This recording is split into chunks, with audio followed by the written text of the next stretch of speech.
Assalamualaikum warahmatullahi wabarakatuh. Bismillah, alhamdulillah, wassalatu wassalamu ala sayyidina wa maulana Muhammad Rasulillah wa ala alihi wa sahbihi wa man ittaba'a bihudah. Hadratul masyayikh wal asatidz, Kiai Haji Mustafa Akil, Kiai Haji Amil Akil, Wabakil Asatidz, para ibu nyai, Mbak Yu Hajah Daimah, Mbak Sobihah, para ahli baiti Kempek, a'azzakumullah bi'izzih. Yang saya banggakan keluarga besar almarhum wal maghfurlah Bapak Haji Imam Muhajsyah rahimahullah birahmatih waskanahu fi jannatih. Wabil khusus ada dua ibu nyai semuanya datang, Ibu Nyai Ummi dan Ibu Nyai Endang. Ini kompak banget ini. Dan putranya yaitu Gusnovi beserta rombongan. Terima kasih atas kehadirannya. Yang terhormat Bapak Danrem Cirebon, Bapak Ustadz Haji Muhammad Bayu, hafidhahumullah bihifdzih. Oh ya, Ananda Riza Sahlan, menantu dari Bapak Haji Muhayyad. Kalau ditanya siap apanya saya, ya cucu lah, cucu iringan, cucunya kakak Misan. Bapak sekalian, khotimin khotimat, para wali santri yang berbahagia. Alhamdulillah kita berada di Indonesia fi amnin wa aman, sehingga bebas sebebas-bebasnya membangun pesantren, bangun masjid, bangun madrasah tanpa IMB. Padahal yang melanggar aturan padahal, tapi nggak apa-apalah tanpa IMB. Tidak mungkin semudah ini membangun madrasah, pesantren atau masjid di Timur Tengah, apalagi di Saudi. Sampai mencret gak mungkin panjenengan gawe masjid di Saudi, bali madrasah pesantren. Betul. Di negara Arab semuanya, terutama Saudi, tidak mungkin kita ujug-ujug bangun pesantren. Orang Saudinya lah ujug-ujug bangun pesantren, gak mungkin. Harus ada izin yang sulit izinnya. Di kita negara berdasarkan Pancasila malah semudah ini membangun pesantren, madrasah, musola, masjid, mengadakan pertemuan-pertemuan, pengajian, istighotsah, sholawatan tanpa izin, hanya ngasih tahu paling. Luar biasa kebebasan, kenikmatan kebebasan. Ni'matul hurriyah wal istiqlal. Kita ini bebas tinggal di bumi Indonesia ini dengan aman. Coba bayangkan nasibnya saudara kita di Gaza, Palestina, yang lagi menghadapi cobaan luar biasa. Sudah 38.000 yang mati, dibunuh dengan kejam oleh tentara Israel, dan Israel terus nyerang Rafah. Rafah itu pintu gerbang perbatasan Palestina Mesir, atau Israel dengan Mesir, Palestina dengan Mesir. Terus diserang, padahal semua negara di dunia termasuk Amerika menyerukan damai, gencatan senjata, tapi tidak menggubris oleh Israel, oleh Bunyamin Netanyahu la'anahullah bila'nati. Kita di Indonesia aman. Perang saudara di Suriah, di Yaman, di Libya, di Irak, di Afghanistan sangat-sangat memalukan. Perang saudara sesama Islam, sesama ahli sunnah. Di Afghanistan sama-sama ahli sunnah wal jamaah, mazhab Hanafi, Maturidiyah akidahnya, Naqsyabandiyah tarekatnya. Tapi perang saudara sudah 40 tahun. Di kita alhamdulillah Walaupun kita barusan melewati pileg dan pilpres, ya ada angkat-angkat dikit lah, tapi tetap kita menjaga keutuhan, persatuan, ukhuwah watoniyah di negeri kita ini. Alhamdulillah. Itu satu. Yang kedua, kualitas pemahaman tafaqquh fiddin di pesantren luar biasa. Harus bangga, ini adik-adik ini khotimin harus percaya diri. Saya baru saja kemarin hari apa kemarin, Sabtu dan Minggu ya, saya baru dari Malaysia menghadiri haflah at-turathul islami fi Selangor, kedua kalinya ini. Waktu pertama dulu temanya Imam Ghazali, nyuwun sewu bukan saya sombong, narasumber yang dari Malaysia walaupun profesor doktor, baca saya apal-apalan cerita Imam Ghazali dari lahir sampai wafat, karangannya apa, mazhabnya apa, kelebihannya apa, kritiknya apa, dari lahir sampai wafat saya tanpa tek apal-apalan. Maka diundang lagi kemarin. Kemarin saya cerita peran ulama ajam terhadap peradaban Islam. Ternyata yang memajukan Islam ini para sahabat menyebarkan, iya, berjasa besar para sahabat menyebarkan Islam ke segala penjuru. Tapi abad kedua, masa tabi'in dan tabi'in, 95% yang membangun kemajuan ilmu Islam bukan orang Arab. Jadi kamu juga bisa, orang Pranggong tadi. Orang mana? Liana Pranggong, Lelea ya. Bangkir, patrol, Dakota patrol sih. Arahan. Walaupun kita orang Pranggong, Bangkir, Arahan, Lelea, jangan kecil hati. Para ulama itu 90% bukan orang Arab. 90% bukan orang. Yang pertama kali membuat titik huruf Arab, tadinya nggak ada titiknya. Yang bikin titik ba 1 di bawah, ta 2 di atas, ta 3 di atas, jim 1 di tengah, hak non titik, ho di atas, bukan orang Arab. Tulisan Arab disempurnakan oleh bukan orang Arab. Namanya Abul Aswad Ad-Du'ali, tahun 62 Hijriah. Kemudian setelah ada titik disempurnakan lagi, membikin harokat, fathah, dhammah, kasroh, fathaten, domaten, kasroten, bukan orang Arab. Imam Khalil bin Ahmad Al-Farahidi, orang Farhad, orang Afghanistan lah kalau sekarang, bukan orang Arab. Menyempurnakan tulisan Arab, bukan orang Arab. Sudah begitu, yang menggagas ilmu tajwid di tilawatil Quran, ilmu tentang memperbaiki baca Quran dengan terminologi yang sangat baru. Orang Arab nggak ngerti terminologi itu. Idgham, ikhfa, iqlab, idhar, qalqalah, mad lazim, mad jaiz. Orang Arab nggak ngerti itu. Itu yang menggagas, bukan orang Arab. Namanya Imam Abu Ubaid Qasim bin Salam. Jadi saya tunggu ada imam dari Pranggong nih. Bukan orang Arab tapi bisa menggagas ilmu Arab. Yang menggagas ilmu nahu, grammarnya Arab. Grammarnya bahasa Arab, bukan orang Arab.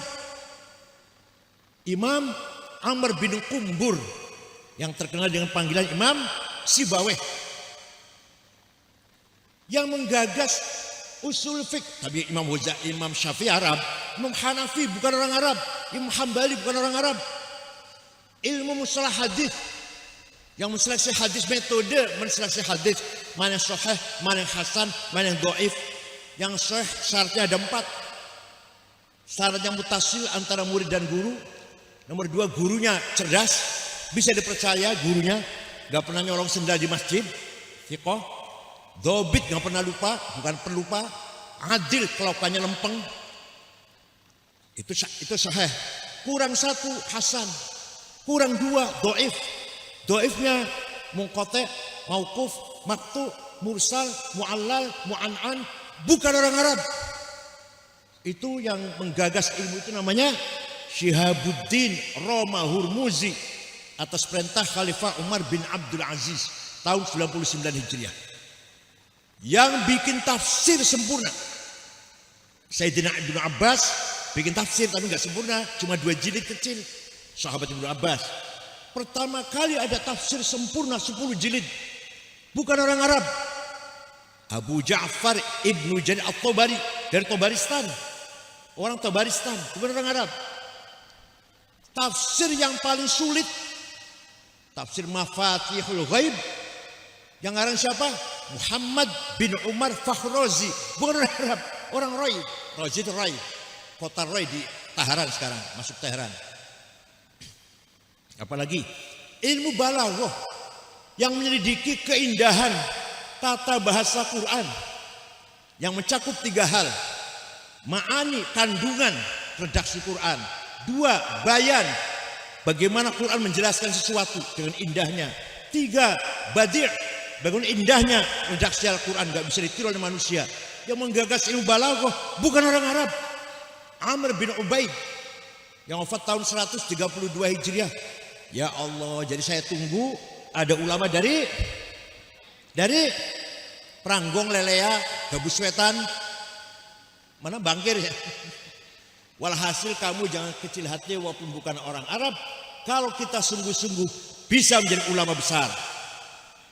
Ulama Nusantara, Syekh Muhammad Nawawi bin Umar Al-Bantani ngajar di Masjidil Haram. Kitab yang manfaat, Syarah Safinah, Syarah Sulam, Syarah Jandarori dibaca sampai sekarang. Syekh Ahmad Khotib Sambas yang mempersatukan antara 2 tarekat, Qadiriyah dan Naqsyabandiyah. Syekh Abdul Qadir Jilani tarekatnya kalau zikir keras, la ilaha illallah, la ilaha illallah. Syekh Ahmad Bahak Naqsyabansyah kalau zikir pelan-pelan. Digabungkan oleh Kiai Ahmad Khotib Sambas Kalimantan Barat dalam kitab Fathul Arifin. Bagaimana antara 2 zikir, jahri dan khofi, zikir keras dan zikir pelan-pelan digabungkan, diharmoniskan. Bukan orang Arab, orang Sambas Kalimantan Barat. Itu pengikutnya Asia Tengah semua. Qadiriyah Naqsyabandiyah. Di Indonesia juga banyak ya, Qadiriyah Naqsyabandiyah. Itu yang menyatukan antara 2 tarekat yang bertentangan. Syekh Abdul Qadir Jilani zikirnya keras, Syekh Naqsyabandi zikirnya pelan, diharmoniskan. Kapan waktu keras, kapan waktu pelan. Siapa yang layak zikirnya keras, siapa yang layak zikirnya pelan-pelan.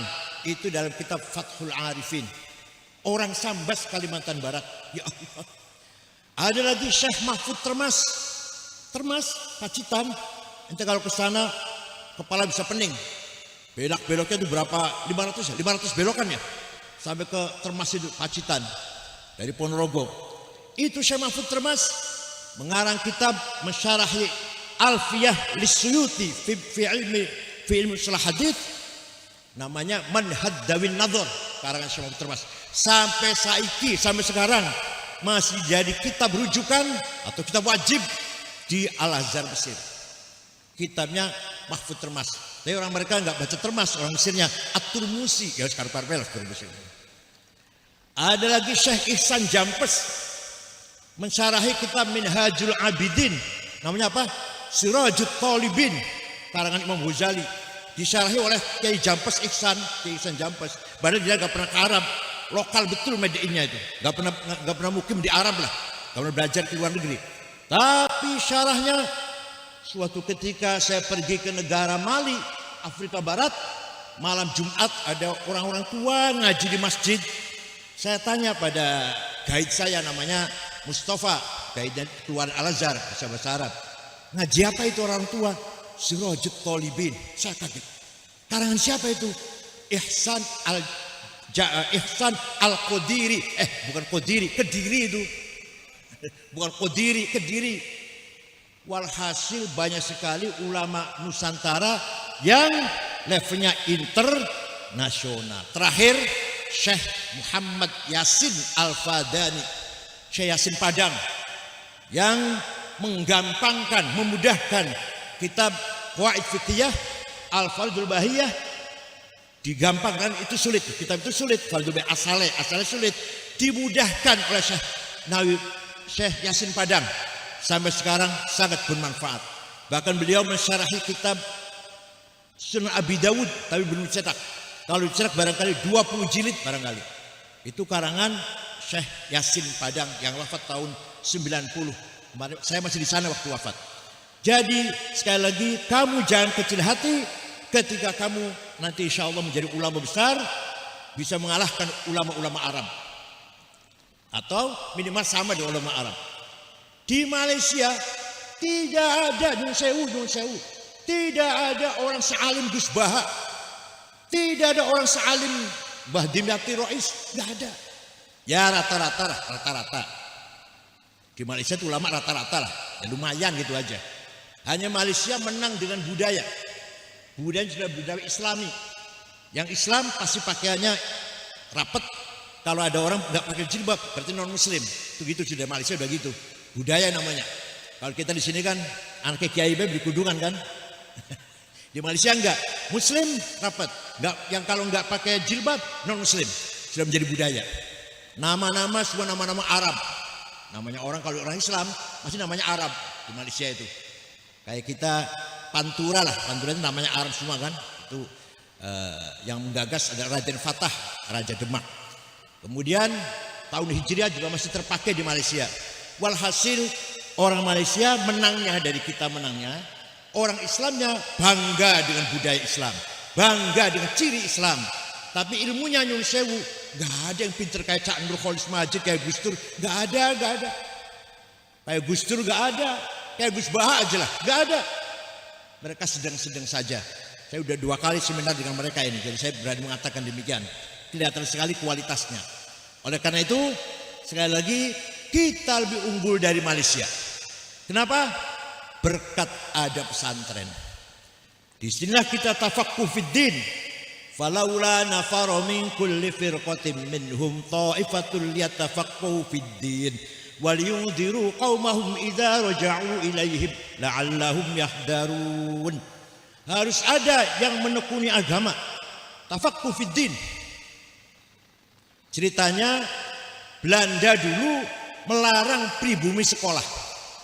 Pribumi jangan pinter, kecuali yang beragama Kristen boleh sekolah, atau turunan Cina, waktu agamanya Buddha atau Hindu atau Konghucu boleh sekolah, atau turun Arab, turun India boleh. Yang pribumi beragama Islam tidak boleh pinter oleh penjajah Belanda. Tahun 1902 Belanda merubah kebijakan. Boleh sekolah. Ayo pribumi sekolah, ayo pribumi sekolah. Orang-orang modern yang nantinya akan jadi Muhammadiyah, ini sejarah nggak bisa alus sejarah ini nggak bisa dibohongi. Yang nantinya akan jadi tokoh-tokoh Muhammadiyah, tokoh-tokoh Masyumi, sekolah, anaknya sekolah. Yang nantinya akan jadi NU malah haram sekolah. Gak usah jauh-jauh, ayah saya baru kemarin, kiai kemarin, haram sekolah. Nulis dari kiri itu haram, nulis dari kanan. Pakai seluar pendek itu haram, walaupun laki-laki loh, seluar pendek haram. Apalagi kalau udah campur laki perempuan, haram. Jadi akhirnya Muhammadiyah maju, yang NU terbelakang. Malah kiai-kiai NU berada di kampung-kampung dan pinggir-pinggir hutan. Ini dulu cerita dulu, kalau sekarang enggak dulu ini. Jadi orang-orang Muhammadiyah berjasa besar menjaga agamanya pegawai-pegawai Belanda. Orang Islam yang kerja di kantornya Belanda tidak murtad berkat ada Muhammadiyah, barokah Muhammadiyah. Tapi tidak ada tafaqquh fiddin, tidak ada pendalaman agama, nggak ada kajian, nggak ada. Orang NU di pesantren jasanya menjaga, merawat, meningkatkan tafaqquh fiddin. Usul fiqh masih dibaca di pesantren. Metode istidlal istinbat, Metode mengambil, memahami Quran dan hadis, metodenya loh. Metodenya memahami Quran dan hadis, namanya ilmu usul fiqh. Hanya di pesantren. Pesantren pun sekarang jarang malah, ada, bukan jarang, ada yang tidak menggunakan itu. Salah besar itu. Agama itu, di agama apapun, tidak ada metode yang seperti usul fiqh. Kristen, Yahudi, Hindu, Buddha, nggak ada. Metode cara memahami teks hanya di Islam. Yang digagas oleh Imam Syafi'i. Usul fiqh. Dikempek, harus diperdalam ini. Harus diperdalam. Harus ada tatbik. Tidak hanya nadhoriyah. Harus ada tatbik, aplikasi tentang ilmu usul fiqh itu.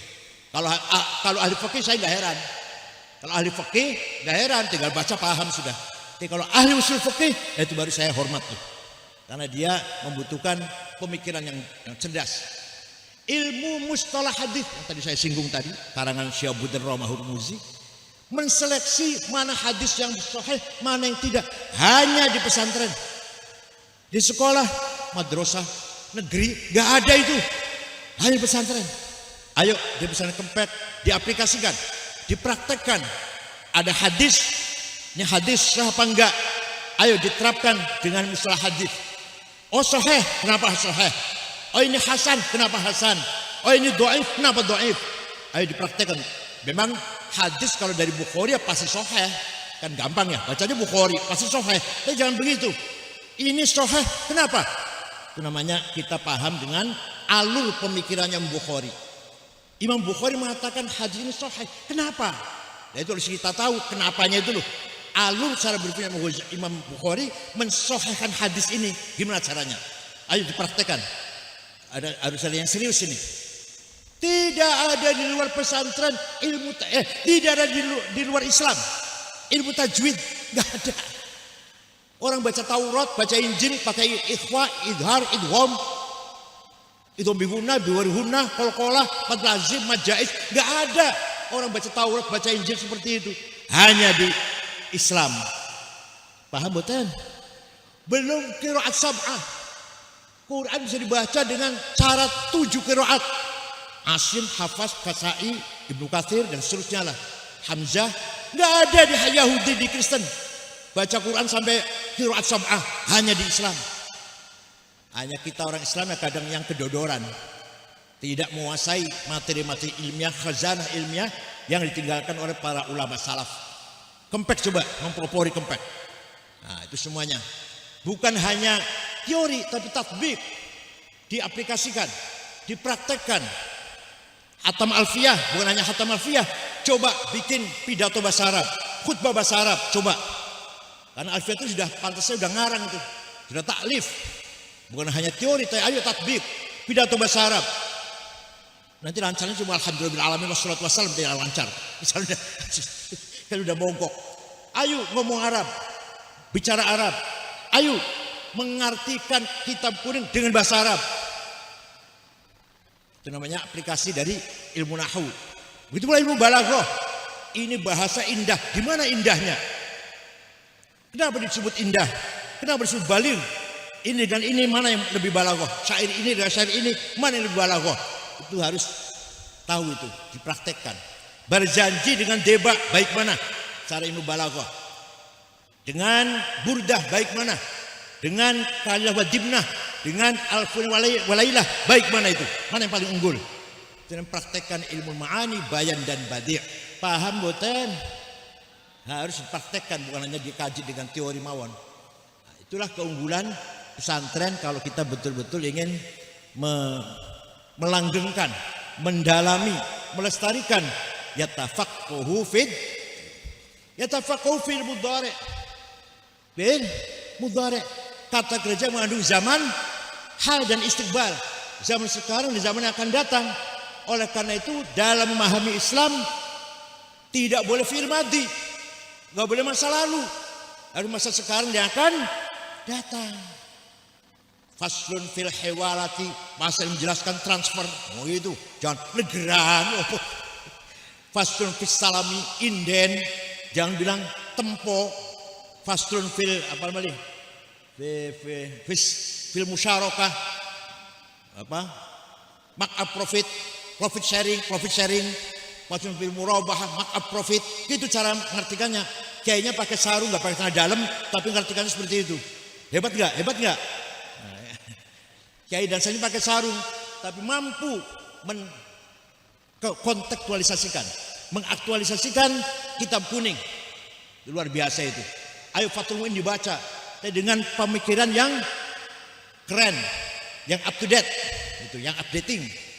Jadi kitabnya nggak robah Fathul Muin, Fathul Qorib.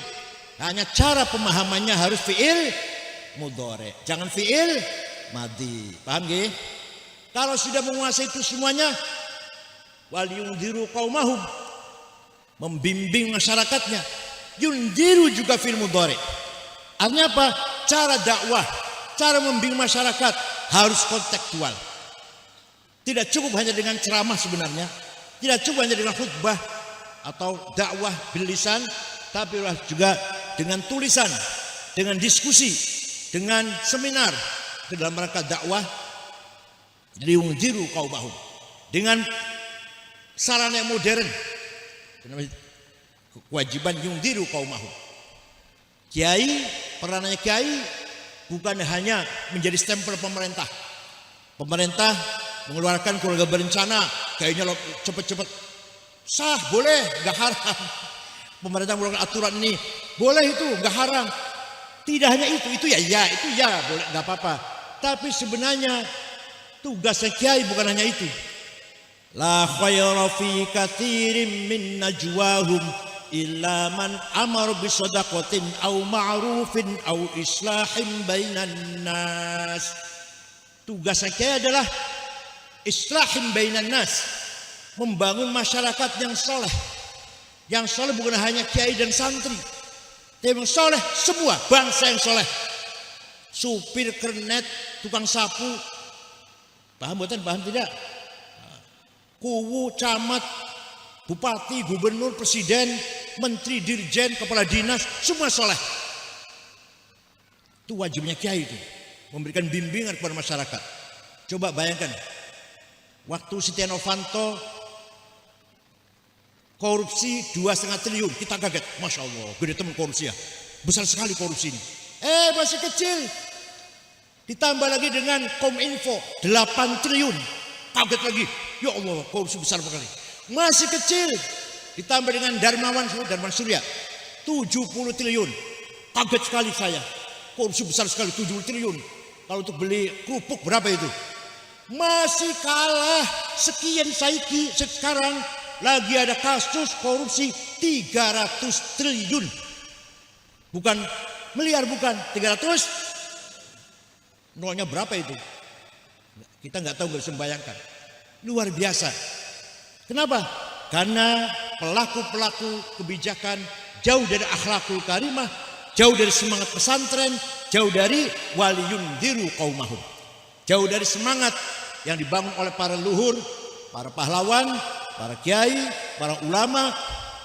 Betapa sedihnya Jenderal Sudirman misalkan masih hidup melihat korupsi yang sangat luar biasa ini. Betapa sedihnya Pangeran Diponegoro, betapa sedihnya Imam Bonjol, siapa lagi, Tengku Umar, Patimura, Ibu Kartini, ya Hasyim Asy'ari, pahlawan nasional. Betapa sedihnya seandainya tahu yang terjadi sekarang ini sampai korupsi 300 triliun. Percuma saya berkorban, katanya. Pahlawan berkorban dengan darah, dengan nyawa, dengan keringat, tidak mengenal menyerah, melawan Belanda, melawan Jepang. Kiai Zain Mustafa dari Singaparna Tasikmalaya dipenggal lehernya oleh Jepang di Ancol karena tidak mau menyerahkan hasil panen. Kiai Kapten Ilyas dari Lumajang diberondong Jepang. Kiai Hamid Rusdi dari Malang dibunuh oleh Jepang, diberondong oleh Jepang. Sudah menjadi jalan di Malang, walaupun bukan pahlawan nasional, tapi di Malang jadi jalan. Hamid Rusdi, kiai yang dibunuh oleh Jepang. Pengorbanan para pahlawan itu harus kita semangat, harus kita teruskan. Ya, kita juga bukan malaikat ya, tapi aja nemen-nemen lah. Paham nggak? Kita bukan malaikat, ya salah-salah titik nggak apa-apa lah. Tapi kalau 300 triliun menghancurkan ekonomi negara. Kalau korupsinya 10 juta, 20 juta merugikan negara. Tapi kalau 300 triliun menghancurkan negara. Innama jazaa'ul ladzina yuharibuna Allah rasulah wa yas'auna fil ardi fasada ay yuqtalu aw yusallabu aw tuqata aydihim warjuluhum min khilaf aw yunfil ard. Orang menghancurkan ekonomi negara, hukumannya apa? Yuqtalu, bunuh, hukum mati. Aw yusallabu, disalib. Aw tuqata aydihim warjuluhum, atau dipotong 2 tangan 2 kakinya. Aw yunfil ard, atau dibuang dari bumi ke laut. Dikata Al-Quran, kalau menghancurkan ekonomi negara. Kalau hanya korupsi yang merugikan, ya berapa tahun atau berapa bulan lah. Tapi kalau saya menghancurkan, menggoyahkan ekonomi negara. Paham betul? Ini tugas ulama. Harus qul haq, la yakhafu lawmata la'im, menyampaikan kebenaran tanpa takut, tanpa segan, tanpa apa-apa. Karena memang ulamanya nggak punya tendensi apa-apa. Saya kalau ngomong begini bukan karena saya ingin menyingkirkan presiden, saya dari presiden, enggak.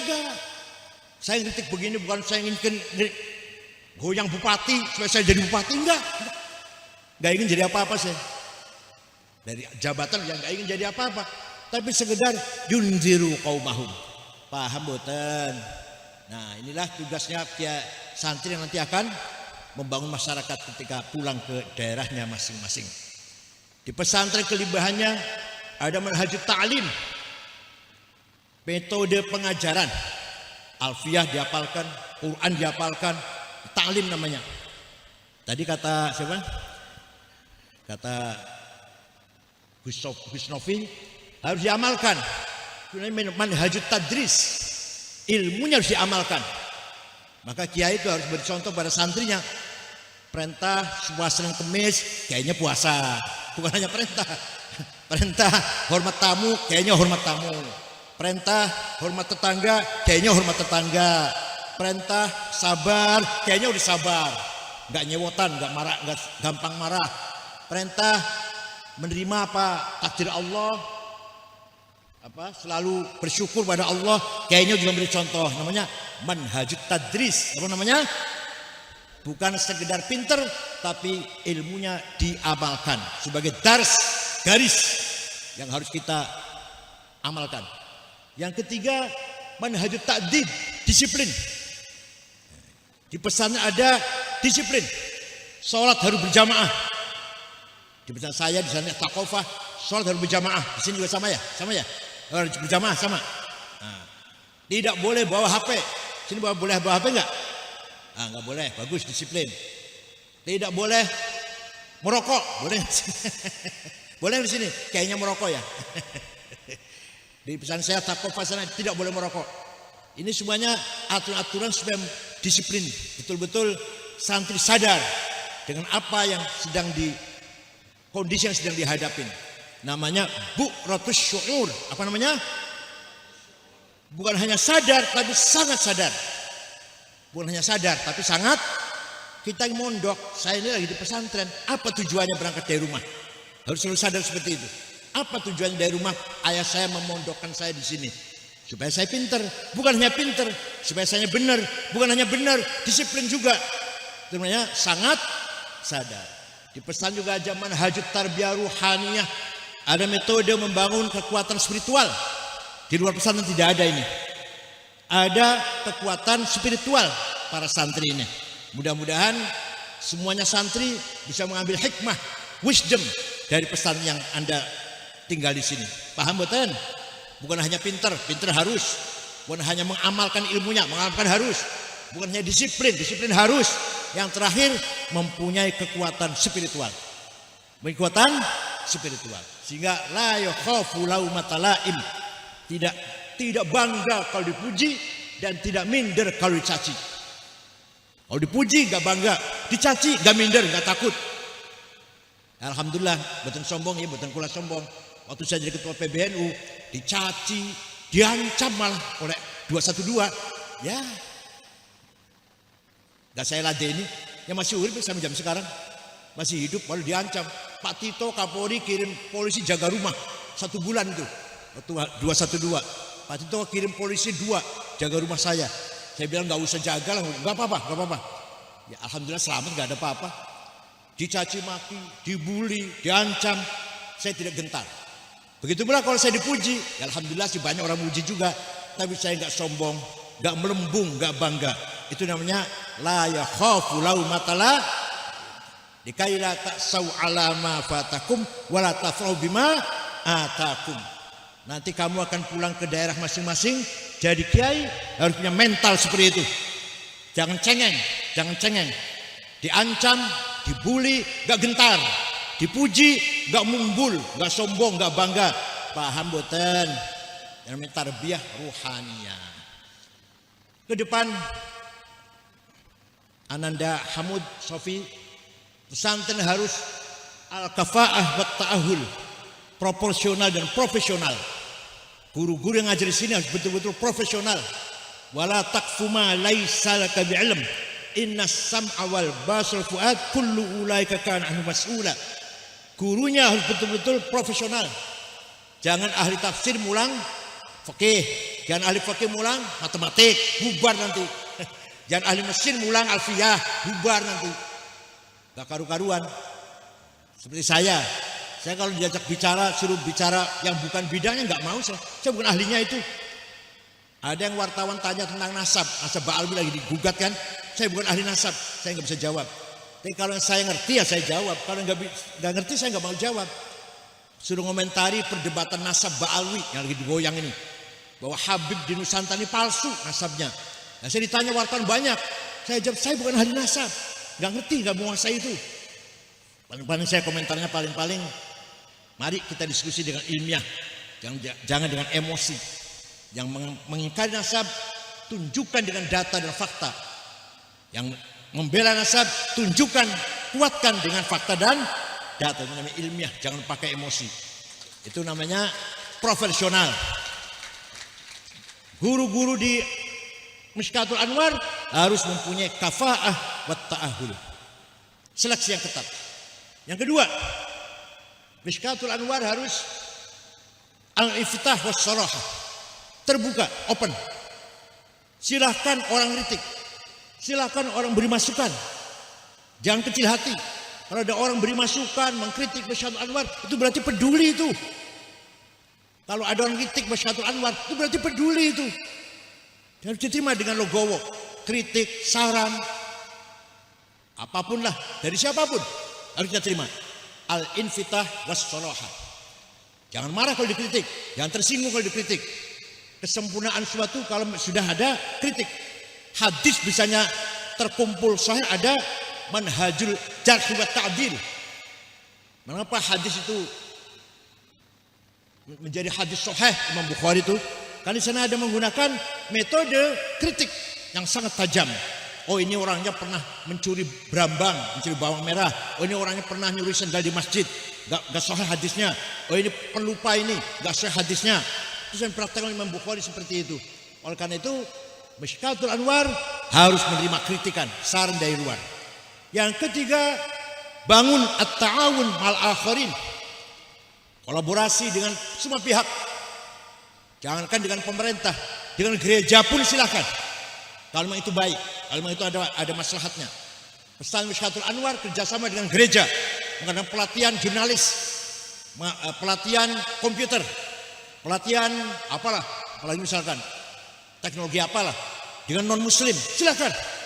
Itu namanya at-ta'awun mal akharin, terbuka. Kalau memang kita masih kekurangan kan. Kalau hanya kita sempit dengan orang Islam saja, apalagi hanya dengan sesama pesantren saja, masih banyak kekurangan kita. Karena itu harus terbuka dengan siapa saja. Orang Islam pun banyak sekolah di Amerika, banyak kuliah di luar negeri, Australia, Jepang, karena kita kekurangan. Alhamdulillah di Jepang, saya baru datang dari Jepang, teman-teman NU banyak jadi dosen. Kuliah di Jepang sampai doktor gak pulang. Gajinya besar, kan gajinya besar, 30 juta gajinya. Jadi dosen di sana ada 30-an anak NU semua itu kebanyakan. Sudah membangun masjid, saya resmikan. Baru setengah bulan saya dari Jepang. Ya, walhasil kita harus terbuka dengan siapapun asal demi kemanfaatan maslahatan bagi Mishkatul Anwar. Yang terakhir, al-mas'uliyah minal jami' lil jami', responsibility from all to all.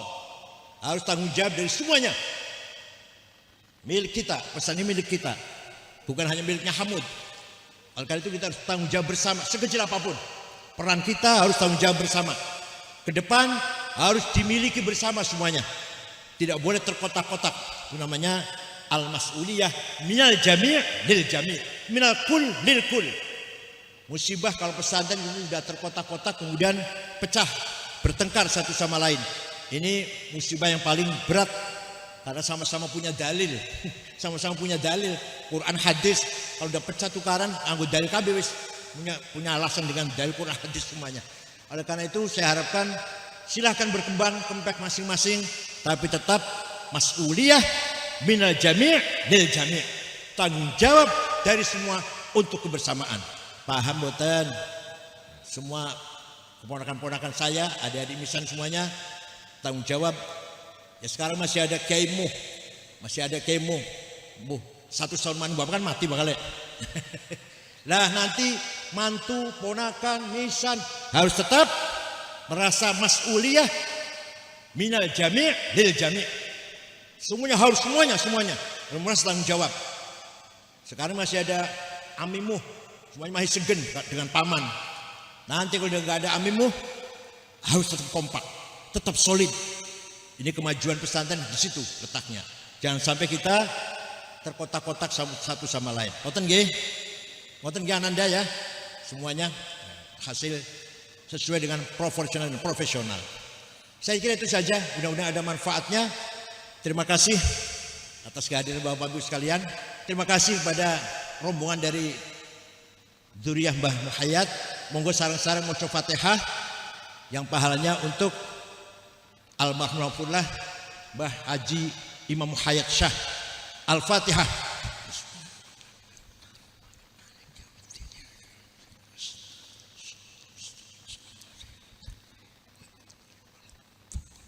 Bismillah wa ala millati Rasulillah iftah abwabika liruhi fa innahu abdukal faqir ila maghfirati wa rahmatik.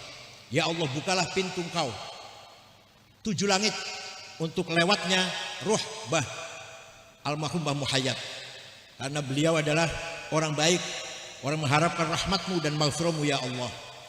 Cukup sekian, mudah-mudahan ada faedahnya apa yang saya sampaikan. Wallahu a'lam bishawab. Wassalamualaikum warahmatullahi wabarakatuh.